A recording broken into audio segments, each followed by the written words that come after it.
Hey everybody, this is Chris Dessi, CEO of Silverback Social and founder of the Westchester Digital Summit. I'm here with Sheri Koetting, founder and president of MSLK. I'm laughing because I had a little trouble with her last name. Interesting story. Sheri and I met years ago while talking about social media for the first time, kind of like the inception of the first time there were panels about social media in 2008, 2009. While I was at Buddy Media, we've stayed in touch, we've stayed friendly. The power of social media. The power of social media, we've been able to stay in touch. So you just came off the stage, you were able to talk to the wonderful people here in Westchester. Talk to me a little bit about, I think, the thing that compels me about you is the thought process behind MSLK from a little bit more of a unique angle where you're coming at it as an artist. Maybe tell me a little bit more about that and why you guys are unique in that way. Sure, it's a great question. So, as creatives trained in the process of creating visual arts, we get hired often. People look at our work and they say, hey, I'm here because you do beautiful work. But for us, our internal mantra is style plus substance. Style is one thing. Style is what brings you in. Style is what keeps you coming back and looking at things again and again.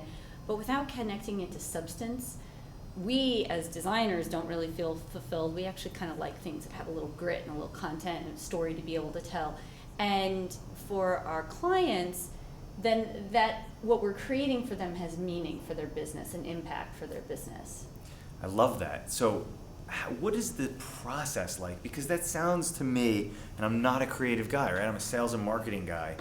That sounds like such a bear when you're dealing with a client to get to beautiful creative that's still matching business and marketing objectives. Tell me, how do you do it? What's that process look like? You're not alone. Actually, the majority of technology partners that we work with have that same, they're like, wow, you guys deal in the stuff that's because it's inherently subjective, right? So what we do is we take a process of really turning the inherently scary creative process into a more objective one.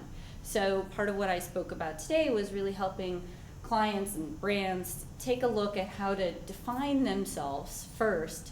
And from there, we can really establish some really concrete, objective things to say, okay, does this design communicate X? You can like it or you can not like it, and we can explore options that kind of push those limits and parameters there to get at some of the style and the authentic voice and all those other intangible things that go around creating an aura and a brand.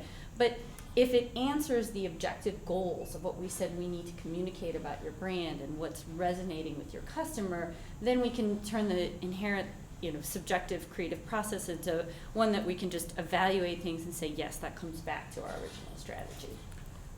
You make it sound so easy. It's part art and part science. You've been doing this for a long time. What's your training? Are you a designer by trade? Is that the background? And yeah. Tell me about the genesis of MSLK, right? You've been doing this for a while now, right? Yeah, 15 years. How did you start it? So let's see. My background, I'm a graphic designer. I actually have a BFA and I have a minor in fashion design, and we do a lot of work in the fashion industry, so there's a little overlap there. That's what brought me to New York in the first place. Yeah. And my partner Mark is actually a third generation graphic designer. So his grandfather was a sign painter, and his uncle is a graphic designer, and his father's a graphic designer, cool. and his wife is a graphic designer. And so, it's really in the blood. In the blood. That's very cool. So for anybody that wants to get in touch with you, where do they go? Is it mslk.com? That's it. And what are some of the things that you guys have in store for the future? Are you going to pivot from the core competency? You guys staying the route, and maybe in conjunction with that, who are some of the clients that you work with that you're most proud of right now? That's a really good question. Actually, through the recession, we did a little bit of practicing what we preach, and we went back to our core and really thought about what makes us get out of bed in the morning. And so we do most of our work for small to mid-sized brands they realize that their marketing is holding them back. They've reached a certain level and they're looking to get in there and do some of that deep thinking that we talked about of who am I and who am I talking to and what's that voice and image. And then we'll go through that process with them and then create a suite of materials to help them send a unified message across varied media. So we're media agnostic. We'll go all the way back, and then we'll look at what needs to change based on that objective that we're setting. So do we need to update the packaging or the logo or the messaging or the website, which is, obviously either your number one or your number two touch point where you get to tell a lot of story. Yeah. And then from there, the launch strategy usually entails going a little bit bigger and dipping into social media and digital platforms. Wow, excellent work. I think the work that you guys are doing is so compelling and adds so much value to any business that would potentially be working with you because it's such a unique skill set.